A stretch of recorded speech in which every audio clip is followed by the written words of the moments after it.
Jadi pada video kali ini saya akan menjelaskan materi tentang perawatan esensial pada BBL atau pada bayi baru lahir. Nah, yang pertama itu ada pencegahan infeksi. Pencegahan infeksi ini dapat dilakukan dengan cara yang pertama mencuci tangan sebelum dan sesudah melakukan kontak dengan bayi. Selanjutnya memakai sarung tangan yang bersih saat menangani bayi yang belum dimandikan. Yang ketiga, pastikan semua peralatan yang digunakan itu telah didesinfekasi tingkat tinggi atau steril. Yang jika menggunakan bola karet untuk menghisap lendir, gunakan bola karet yang bersih dan yang baru. Selanjutnya, pastikan bahwa benda-benda lain yang akan bersentuhan langsung dengan bayi dalam keadaan bersih. Nah, berikutnya ada kewaspadaan umum. Bayi baru lahir atau BBL itu sangat rentan terhadap infeksi yang disebabkan oleh paparan atau kontaminasi mikroorganisme selama proses persalinan berlangsung maupun beberapa saat setelah persalinan.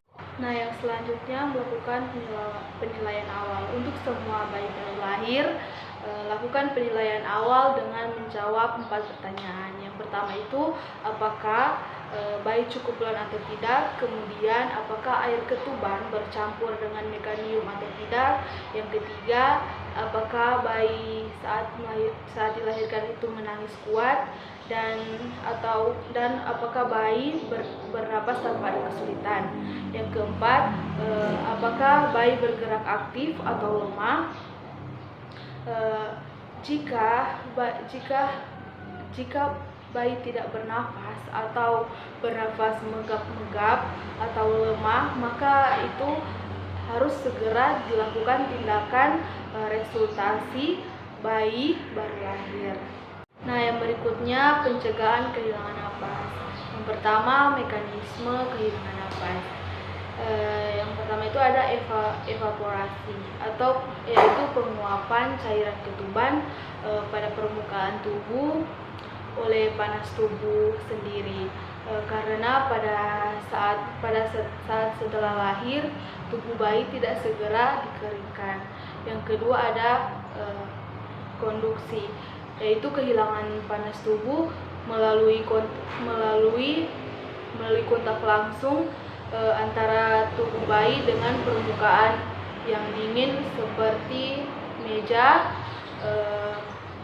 tempat tidur, timbangan yang temperaturnya itu lebih rendah, dan tubuh bayi akan menyerap panas jika tubuh bayi itu berada di atas atau diletakkan di atas benda-benda tersebut.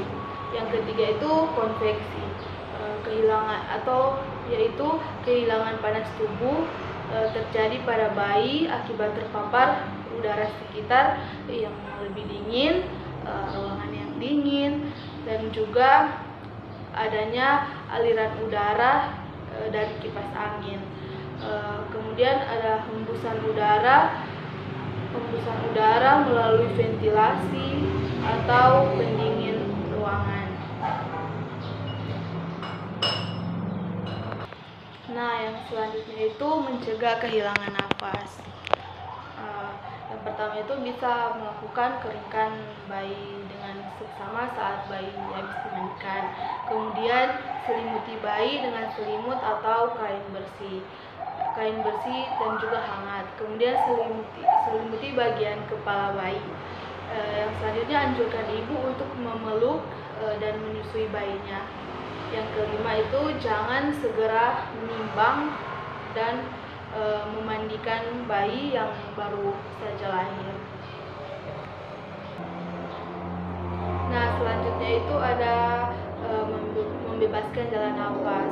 Yang pertama itu bisa letakkan bayi pada posisi terlentang di tempat tidur yang keras dan yang hangat. 4. Kemudian gulung sepotong kain dan letakkan di bawah bahu sehingga leher bayi itu lebih lurus dan kepala tidak menekuk. Kemudian bersihkan hidung, rongga mulut dan tenggorokan bayi. Dan tepuk dua telapak kaki bayi sebanyak 2 atau 3 kali, atau gosok kulit bayi dengan kain kering dan kasar. Kemudian bisa juga menggunakan alat penghisap lendir mulut atau biasa disebut dengan dili.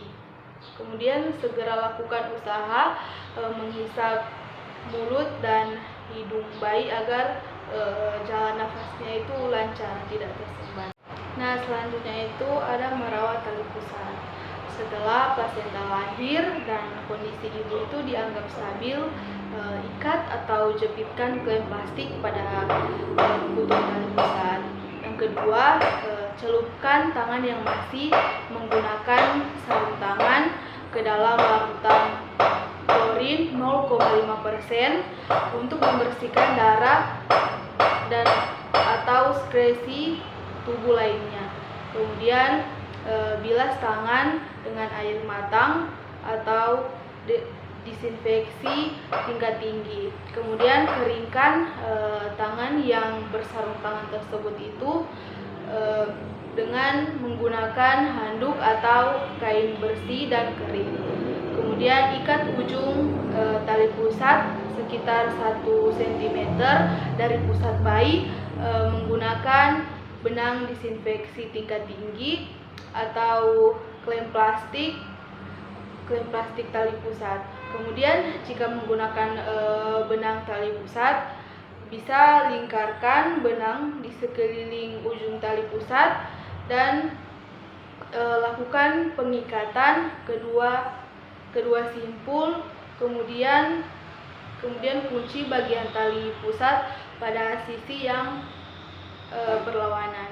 Kemudian lepaskan klem atau penjepit tali pusat dan letakkan ke dalam larutan klorin 0,5%.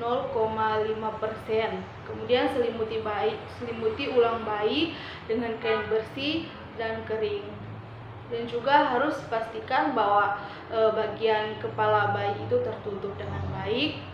Selanjutnya kita harus memberikan nasihat kepada ibu dan keluarganya juga sebelum penolong meninggalkan bayi, yaitu dengan lipat popok di bawah putung tali pusat.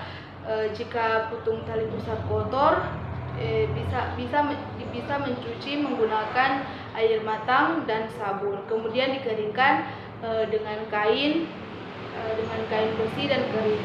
Kemudian jelaskan pada ibu bahwa ia harus mencapai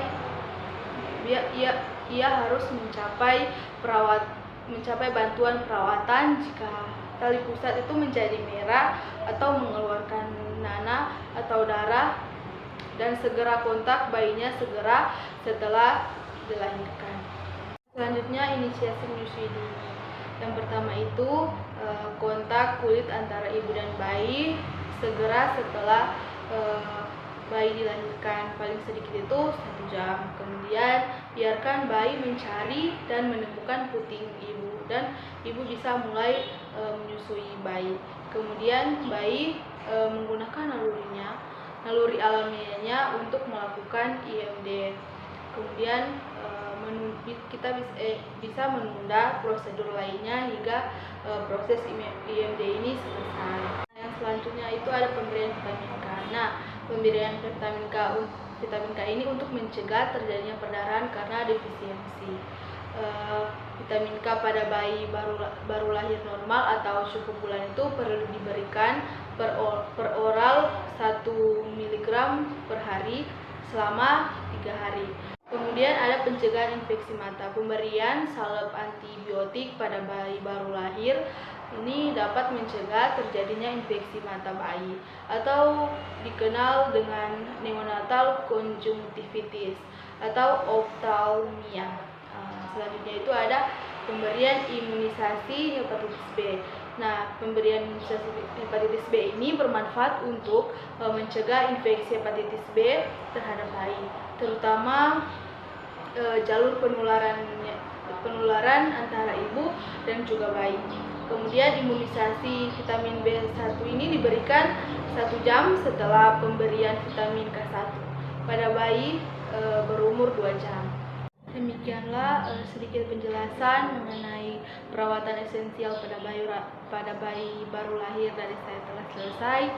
Jika ada kekurangan, mohon dimaafkan dan dimaklumi. Terima kasih.